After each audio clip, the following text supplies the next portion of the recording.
वेदास्तथा स्मृतिगिरो यमचिन्त्य शक्तिं सृष्टिस्थितिप्रलयकारणमामनन्ति तं श्यामसुन्दरमविक्रियमात्ममूर्तिं सर्वेश्वरं प्रणतिमात्रवशं भजामः। अज्ञाननिरधिरुपैति यया विशोषं भक्तिः परापि भजते परिपोषमुच्चैः तत्त्वं परं स्फुरति दुर्गममप्यजस्रं साद्गुण्यभृत्स्वरचितां प्रणमामि गीताम्। नारायणं नमस्कृत्य नरं चैव नरोत्तमं देवीं सरस्वतीं व्यासं ततो जयमुदीरयेत्। हरे कृष्ण कृष्ण कृष्ण हरे हरे, हरे राम राम राम हरे हरे।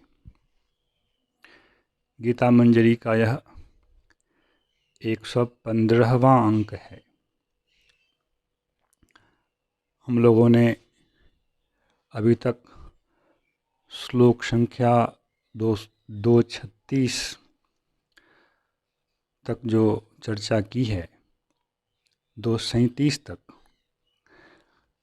इसके संबंध में थोड़ा सा पुनः संकलन कर लिया जाए विचारों का। अर्जुन मोहग्रस्त हुए, युद्ध से विरत हुए, भगवान से अपने मंगल के लिए उन्होंने पूछा, मेरा मंगल किस में है, युद्ध करने में है, नहीं करने में है, किस प्रकार से करने में है। उसके बाद भगवान ने अर्जुन को मंगल के लिए बताना प्रारंभ किया। सबसे पहले आत्म परमात्म से संबंधित ज्ञान को प्रदान किया कि किस प्रकार हमें यदि मंगल का अनुष्ठान करना है तो हमारी दृष्टि देह में ना हो करके देही में होना चाहिए, और देही में दृष्टि ना होने के कारण ही हम लोग शोक मोह दुख इत्यादि से ग्रसित रहते हैं। यह पक्ष कहने के बाद भगवान ने एक विषय उठाया जिसे हमने स्वधर्म के रूप में देखा। स्वधर्म एक पारिभाषिक शब्द है। स्वधर्म किसे कहते हैं? भगवान ने वहाँ कहा, यदि तुम सीधे देही पर दृष्टि रखने में समर्थ ना भी हो और स्वधर्म जिसकी दृष्टि का आधार यह शरीर है, शरीर को मुख्य मान करके ही स्वधर्म का निर्धारण होता है, उसको भी यदि तुम दृष्टि में रखो न्यून कक्षा में आकर के, तो तब भी तुम्हें शोक नहीं करना चाहिए, मोह नहीं करना चाहिए, और तुम्हें युद्ध करना ही चाहिए, क्योंकि यह तुम्हारे लिए धर्म युद्ध है। जो कार्य धर्म रहित होता है वह पाप का आवाहन करता है, वह पाप का संग्रह करता है। जो धर्मीय है, धर्म सम्मत है, वह पाप का संग्रह नहीं करता है। यही सामान्य सिद्धांत है। इसलिए तुम यदि धर्मी युद्ध करते हो तो तुम्हें पाप नहीं लगेगा। तुम्हारा विषय है गुरु हैं, पितामह इत्यादि, इनकी हत्या कैसे करूं? तो देखो, ये लोग युद्ध में तुम्हारे सामने स्वयं उपस्थित हुए हैं।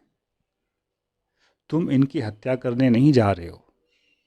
ये लोग युद्ध में उपस्थित हैं और तुम्हें अपने क्षत्रिय धर्म का पालन करते हुए युद्ध करना है, क्योंकि न्यायतः यह राज्य तुम्हारे पिता पांडु का है, और यह जो कर्तव्य है प्रजापालन का, यह तुम लोगों के ऊपर है, और यदि तुम ऐसा नहीं करते हो तो तब भी तुम अपने स्वधर्म पालन से विमुख हो जाओगे और वह अलग से एक पाप लगेगा। गुरुजनों का वध करने का पाप नहीं लगेगा, यदि तो अलग से पाप लगेगा कि तुमने क्षत्रिय का जो धर्म है उसका निर्वाह नहीं किया। यह एक विषय है। दूसरा विषय, गुरुजनों के वध का पाप ही तुम्हें यहाँ नहीं लगेगा, क्योंकि तुम गुरुजनों का वध करने नहीं जा रहे हो।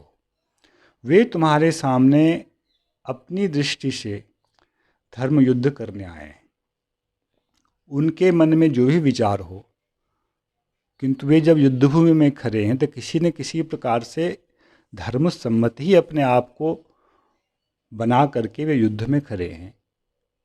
तो इस समय तुम्हें उनके साथ युद्ध करना चाहिए, और इस युद्ध में यदि परस्पर का वध होता है तो उसमें कहीं पाप लग नहीं सकता, क्योंकि यह तो युद्ध की नीति के हिसाब से हो रहा है। अतः वस्तुतः वहाँ पाप वहाँ भी नहीं है।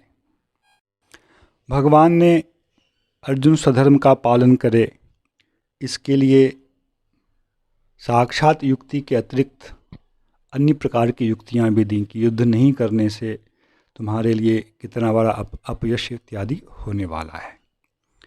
अब आज श्लोक संख्या 238 में भगवान कह रहे हैं, सुख दुखे समे कृत्वा लाभालाभो जया जयौ ततो युद्धाय युज्यस्व नैवं पापमवाप्स्यसि।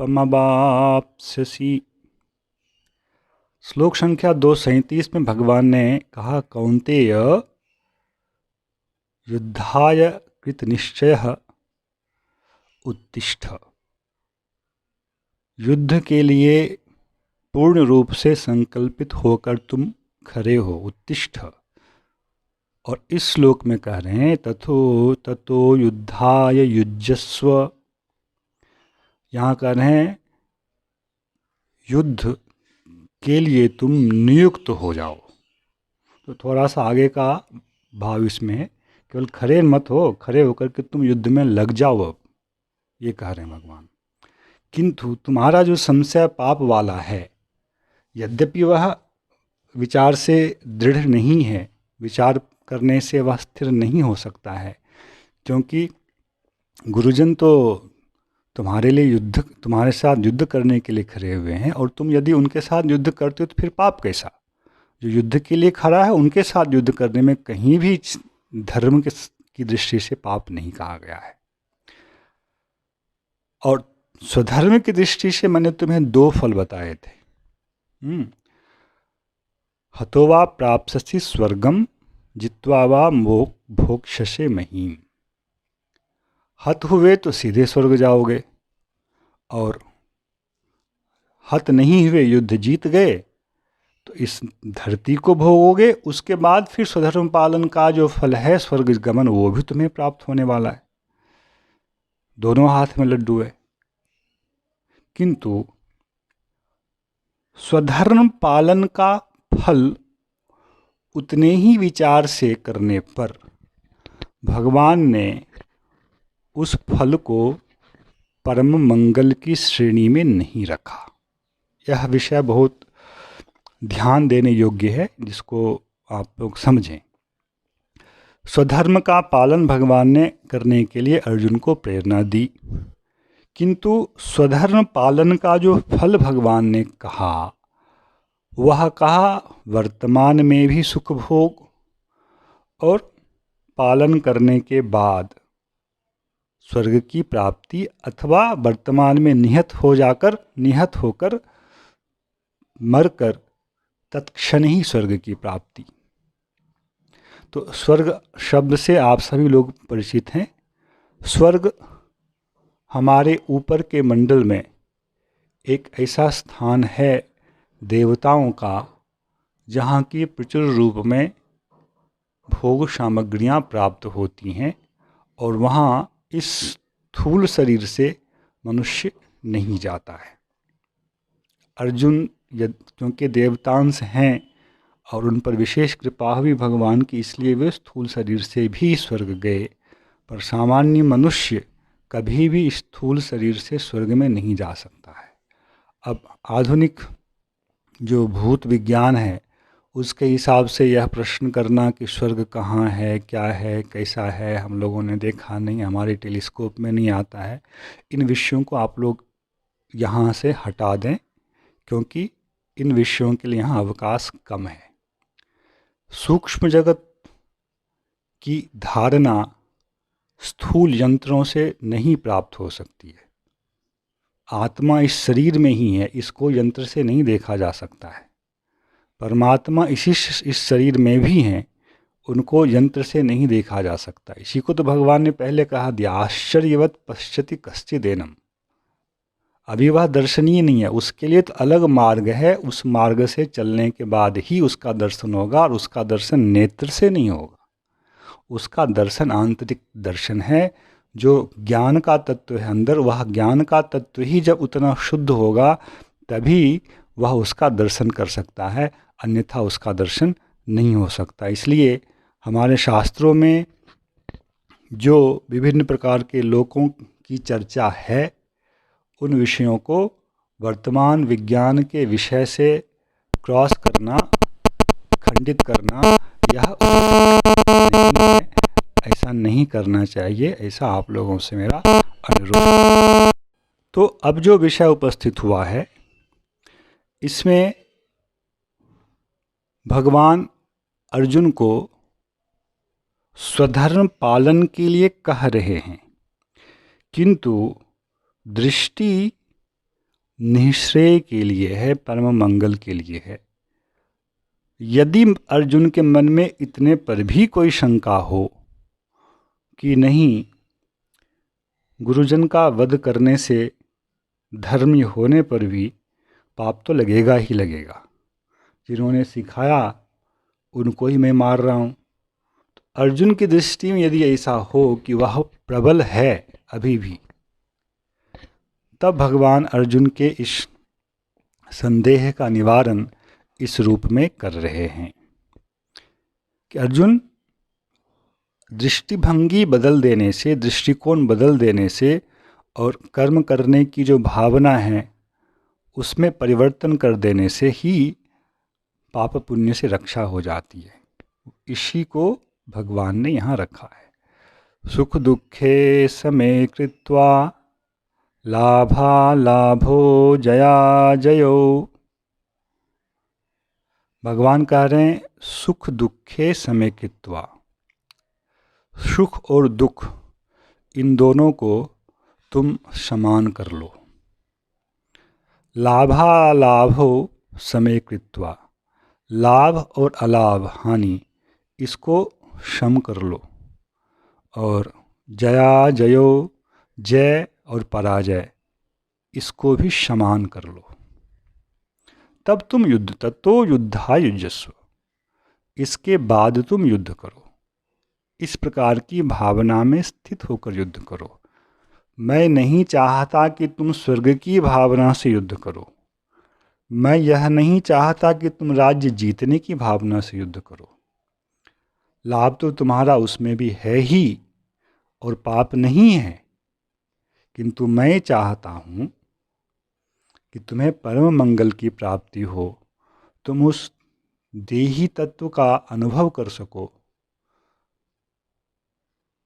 उसके लिए यह जो तुम्हारा स्वधर्म है, किस प्रकार उपाय बन सकता है,